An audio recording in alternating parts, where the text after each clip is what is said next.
Welcome to Donmar TV News Channel.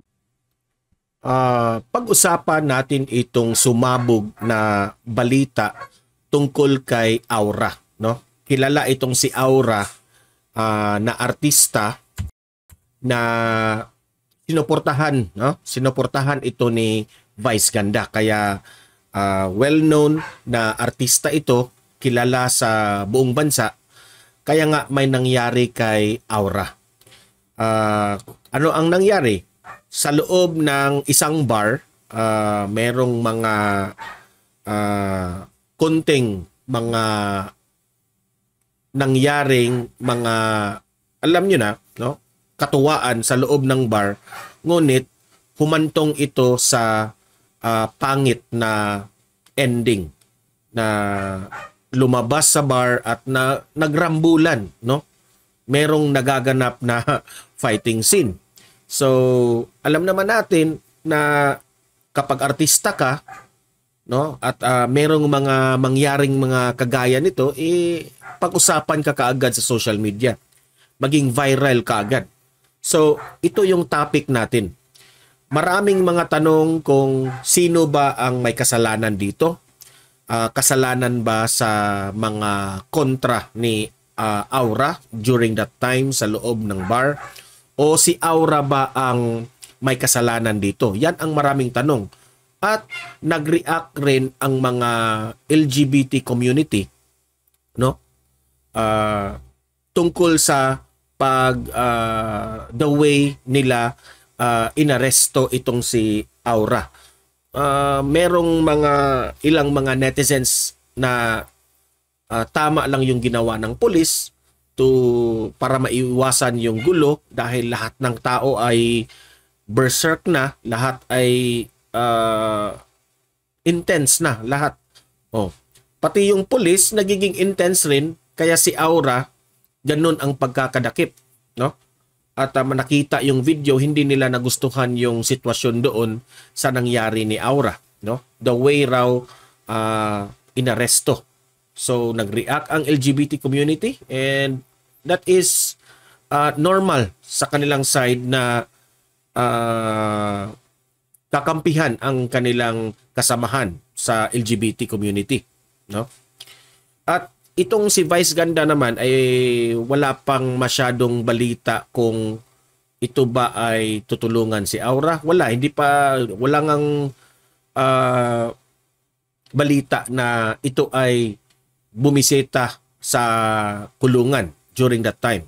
No, hindi ko rin alam kung nakalabas na ba itong si Aura. Ngunit may usap-usapan sa internet na tutulungan raw ni Vice Ganda na maghanap ng mga abogado, lawyer itong si Aura. Dahil alam ko ito ay magiging issue sa buong bansa, especially sa LGBT community. Yung Suji Bill na naman na naiungkat na naman, na ibalik na naman sa usapan. At kaya humantong ito sa korte na. May mga usap-usapan na magiging kaso ito. Okay? So, meron akong ipapakita na video sa inyo. Ito ay binalita niyang News 5 kung ano yung series of events from start hanggang sa huli ng video kung paano dinakip si Aura. Kasi nagrambula na sa labas. Okay? Na meron rin nakitang video na si Aura yung tinulak yung lalaki. Hindi natin alam kasi hindi masyadong clear yung audio. Tinulak niya yung lalaki, no? Sabi doon, gusto ni Aura pahubarin ng shirt yung lalaki. Merong mga ganyang usapan na hindi natin maiintindihan kung ano talaga ang nangyari sa loob. Kung ito bang si Aura ay nag-flirt sa lalaki, hindi pumayag yung lalaki at nagalit o ano. Hindi, walang klaro kasi lahat ng mga istorya sa kabilang side ni Aura at sa side ng kabila puro may reason sila. Hinipuan, yung isa naman wala raw.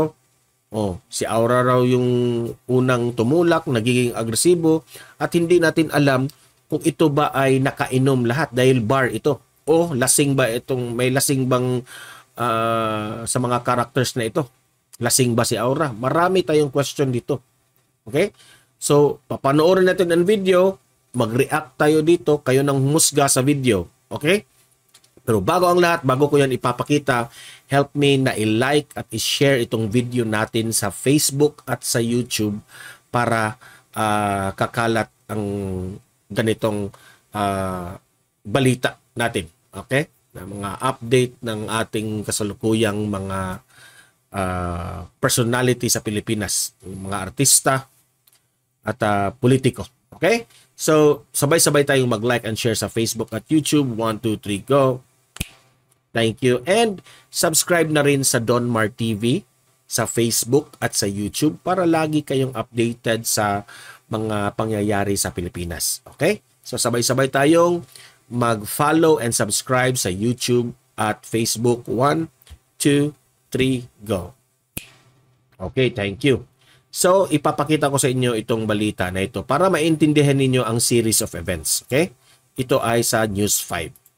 Pinasilip sa News 5 ang nakuha ng CCTV at cellphone video bago nasangkot sa rambulan ng aktor at TV host na si Aura Briguela. Nagtuturuan sila ng kabilang kampo kung sino ang totoong nambastos. At live po mula sa Makati City Police Headquarters, nasa frontline ng balitang yan, Hannibal Perete. Hannibal, anong update yan? Bok, nakakulong pa rin dito sa Makati Police Headquarters si Aura Briguela at nagmaghintay ng bail hearing para makapagpiyansa siya. Ipinasilip naman sa News 5 ang ilang kuha ng CCTV at cellphone bago ang nag-viral na rambulan.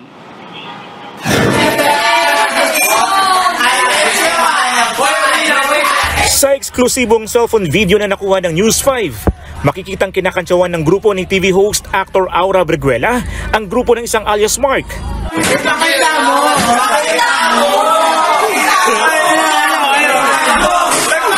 Hindi naman nagpatalo sa kantsawan ang kabilang grupo sa kuha ng CCTV mula sa bar na ibinigay nila sa Makati City Police. Makikitang naglalabasan ng ilang kasamahan ni Aura. Pero si Aura hindi pa umalis sa bar at makikitang kinakausap siya ni alias Mark. Maya-maya lumapit palalo si Aura kay alias Mark na makikitang tila tumatawa. Ilang sandali pa, nagtanggal ang damit ang lalaki. Pagkatapos, tila idinikit niya ang kanyang katawan kay Aura at itinulak naman siya ng TV host. Makikita sa video na pangiti-ngiti lang si alias Mark. Maya-maya, dumating ang isang staff ng bar at itinuro si Mark. Kasunod niyan, nagsuot na siya ng damit. Sa puntong ito, tumalon ng kopya ng CCTV nakuha ng News 5. Ang sumunod na eksena, nanunulak na si Aura hanggang sa lumabas na sila ng bar. Sa hiwalay nakuha ng CCTV, pababa ng hagdanan ng bar. Makikita si Aura na pinipigilan ng mga bouncer habang tila gusto niyang sundan si alias Mark. Nang makalabas na rin si Aura, dito na nangyari ang rambulan sa mga kumakalat na viral video. Kwento sa News 5 ng isa sa mga kaibigan ni alias Mark. Pilit daw pinaghuhubad ng celebrity host ang lalaki. Nagchat-chat sila na pinapaubad po yung kaibigan ko. Then parang indicate po doon, pa-picture lang siya once na magubad po yung kaibigan ko. Ganyan din ang sinabi ni Makati City Police Chief Edward Cutiyog nang makausap siya ni Senator Raffy Tulfo sa programang Wanted sa radyo. Pero may hindi nagustuhang sagot ang senador. Bakit po maging agresibo si Aura sa isang lalaki na i-request niya na maghubad? Bakit niya gagawin yon? Alam mo naman, si Aura is gay. Gusto niyang makita yung magandang katawan. Hindi sir, mali ka dyan sir. Wag sir. Wag sir. Wag ganon. Palibasa ay gay, gusto na makita agad ng katawan ng isang lalaki. Siguro po meron pong pinagmulan yung kaguluhan. Paano niyo po na-stop? Paano niyo po malaman na nagsasabing totoo po itong inyong complainant na pinaghubad siya ni Aura? Yun po ang statement ng ating complainant. Kwento naman ni Zyla Nakajima, kaibigan ni Aura na kasama niya sa bar. May isa umanong lalaking nangharas sa kanya. Makailang beses daw ng hipo ang lalaki. Kaya si Aura, kinumpronta ito ng mahinahon. Nauna raw sumuntok ang sinasabi ng hipo kaya lumaban si Aura. Hindi raw palalampasin ng grupo ni Aura ang pagpapakalat ng maling istorya at kinokondena rin nila ang pagposas sa artista. Depensa naman ng Makati City Police, agresibo si Aura kahit daw pinairalan nila ang maximum tolerance. Paglilinaw pa ng mga pulis, hindi lang ang aktor kundi 7 iba pa ang dinakip sa rambulan. Sinabihan natin yung grupo din ni Aura, o gusto ninyong mag-counter, sino bang magko-complain sa inyo? Kung meron kayong nahipuan o ano, willing din kaming i-assist ng kapulisan natin. So during that time, walang nagko-complain na ganyan. Magsasampa raw ng reklamo ang mga kaibigan ni Aura para lumabas na raw ang katotohanan.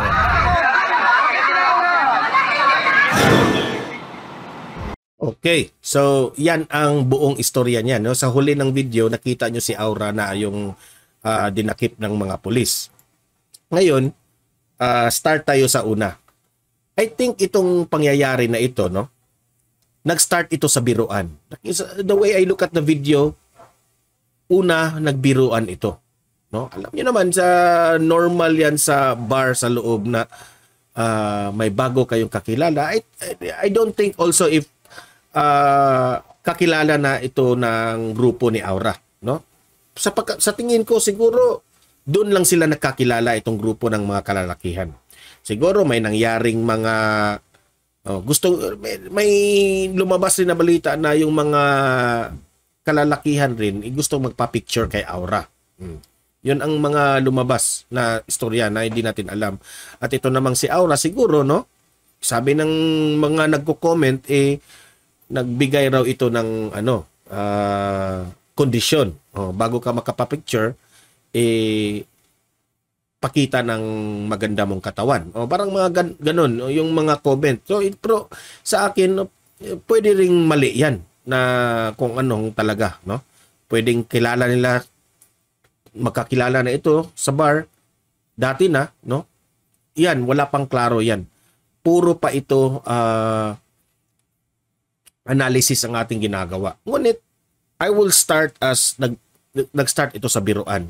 Hanggat alam nyo na kung nasa bar kayo nakainom na naging intense na yung biruan, no? Kasi siguro kinakantsawan na yung mga lalaki to the point na meron ng mga salita na hindi na nagugustuhan ng both parties kaya humantong sa tinulak na ni Aura, no? So yung pagtulak ni Aura, maraming mga netizens na sasabi si Aura pala yung nagsimula ng away. Hindi pa tayo makapagsabi niya na si Aura ay yung nagsimula sa gulo, no? Kasi yung action hindi natin ma-justify yun. Bakit tinulak? Baka may sinabing masakit, no? Hindi natin alam. Baka alam niyo na ba na very sensitive ang mga LGBT community na kapag sila ay biniro ng discriminate sila o something na anong isasabi, di ba? So artista, alam niyo naman na si Aura is very vulnerable sa mga biro at saka mga kantsaw. Okay? Siguro makapag-control itong si Aura, ito analysis lang natin, kung hindi ito nakainom, baka nakainom siya kahit hindi niya nakontrol ang kanyang sarili. Kasi ganyan na. Walang makapag-pigil sa sarili kapag nakainom ka na. Okay? So, yung pagtulak, hindi natin i-judge kaagad na may kasalanan si Aura dyan. Okay? Kasi sa pagtulak niya, nagmukha siyang binabash ngayon si Aura tungkol dyan. Ngunit, lumabas na yung mga kalalakihan at doon, si Aura pinipigilan raw ng mga bouncer na wag na lang sundan para wala ng gulo. Tapos, nakat yung video, pumunta na kaagad, nag-skip na yung video na nagrambulan na sa daan, no? So, hindi na natin makita kung sino yung mga tao doon, no? Hanggat nakita na lang yung video na siguro may mga netizens na nakakuha ng video kasi si Aura yon, artista yon na nakatalikod na with the police na pinusasan. Hindi na masyadong klaro kung meron bang posas doon, basta kay nakatalikod, hinawakan yung kamay at nagre-resist si Aura nakita yung mukha na parang nag-e-explain siya sa kanyang sarili, ganon, ganyan. Na ang maraming tanong dito, no? Let's start sa kampo sa mga kalaban ni Aura. May mga sinasabi sila na kanilang version, no? Na hindi raw hinipuan. Sa version, so para sa akin, no? Ang talo rito is yung grupo ni Aura. Bakit masasabi kong talo? Yung mga kalalakihan, hindi yun naman kilala. Di ba? Hindi yun kilala. Mga ordinaryong tao lang yun. Itong kampo ni Aura, yung talo dito is si Aura talaga kasi may artista ito. Kilala ito ng buong bansa. Ang kanyang reputasyon ang masisira. Sa rambulan na ito, ang pangalan lang ni Aura ang lumitaw. Di ba? Lumitaw man yung pangalan ng lalaki pero hindi masyado, walang interest yung tao. Yung taong bayan, ang interest nila na kay Aura kasi si Aura ang kanilang kilala eh. Kaya nga, ang advice natin dito, kung ikaw ay artista, isa kang influencer, kung ano ka man, basta ikaw ay very popular, iwas ka na lang sa gulo kasi at the end of the day, kahit ikaw yung tama, ikaw ang magiging masama sa mata ng tao. Yung headlines pa naman ng mga balita, si Aura, dinakip ng kapulisan, di bad image na kaagad. Diba? Alam nyo naman na hindi natin mapiplease ang mga tao, i-judge ka kaagad. Diba? I-judge ka kaagad according sa headlines. Kaya si Aura pala ganun, ganyan. Meron pa namang mga ibang tao na ayaw nang bumasa. Headlines lang ang babasahin at magkukomento na kaagad. Diba? So, iwas na lang. Kung kayo ay influencer, kayo ay artista, iwas sa gulo dahil mapapahama ka. Kaya nga, inanalyze ko ito. Kaya itong si Vice Ganda hindi nagpapakita sa media during that time, no? Binabasa pa siguro ni Vice Ganda yung pangyayari dahil ayaw niyang masangkot sa isang balita na negative. Veterano na ito si Vice Ganda. Itong si Aura, ano pa ito bata pa ito at pwede pang magkamali. Si Vice Ganda, marami na itong pagkakamali at natutunan na niya ang kanyang sarili. Itong si Ira, going to grow. Isa na ito sa mga challenges sa kanyang buhay na nangyari sa kanya. Okay? Sa side naman ng mga pulis, kawawa itong mga pulis sometimes kasi ginajudge sila kaagad. No? Marami sa mga LGBT community at sa ibang mga tao, sa mga fans ni Aura, nagalit sa mga pulis dahil ayaw nila yung mga ginagawa nakita nila sa video sa pagdakip ni Aura. Kampo naman ng mga pulis, ang kanilang rason nila is they have to do that kasi lahat ng involved doon intense na. Init na ang ulo. So they have to overcome, no? Kung sino yung mga uminit para ipakita sa yung nagrambulan doon na they are serious. Naiintindihan natin yung kapulisan dyan. Wala tayo sa lagay na tayo ay makapag-judge sa police na kung tama ba o hindi. Hindi ako eksperto dyan, no? But the way I look at the police, tinuturing nila si Aura na ordinaryo tao, na hindi ka artista. No? Idadakip ka namin, hindi natin alam. Pero marami ring nagtatanong bakit si Aura lang ang pinusasan o dinakip. Bakit hindi? Siguro, no? Ito ay analysis. Baka hindi na nila maano yung kalalakihan, yung involved ng iba. Kasi baka nagtakbuhan na yun at that time, no? Kasi marami yung nagrambulan. Ilan lang ang mga pulis nandun, di ba? At ang pinili pa ng mga pulis na dinakip is si Aura. Yan ang tanong. Yan ang gusto nating malaman sa kapulisin. Bakit sa lahat si Aura? Dapat rin marinig natin ang side sa mga kapulisan dyan. Di ba? So, yan. At the end of the day, ito ay normal na may mga nangyayaring ganito sa isang bar. Hindi ito naging normal dahil may celebrity involved. 'Di ba? Kaya ito na lumalaki. At itong mga LGBT community nag-enter na sa issue na ito. Malaki itong usapin. Okay, sa ating vlog na ito, wala tayong kinakampihan. Hindi natin kinakampihan yung mga pulis. Hindi tayo kumampi dito kay Aura. Hindi naman tayo kumampi sa mga kalaban ni Aura. Ito ay analysis lang natin. Okay? So kayong mga audience ko dito, libre kayong mag-comment, mag-react dito sa nangyari kay Aura. Ano ang masasabi nyo? Yung mga argumento nyo, re-replyan natin yan basta may sense yung argumento nyo tungkol dito. Okay? So, comment down below. Like and share this video para kakalat ito sa taong bayan. Marami ang makaparticipate sa ating diskusyon. At subscribe, follow na rin sa Don Mar TV para lagi kayong updated sa mga balita na kagaya nito. Okay? So guys, see you in my next video. Have a great Saturday and God bless inyong lahat.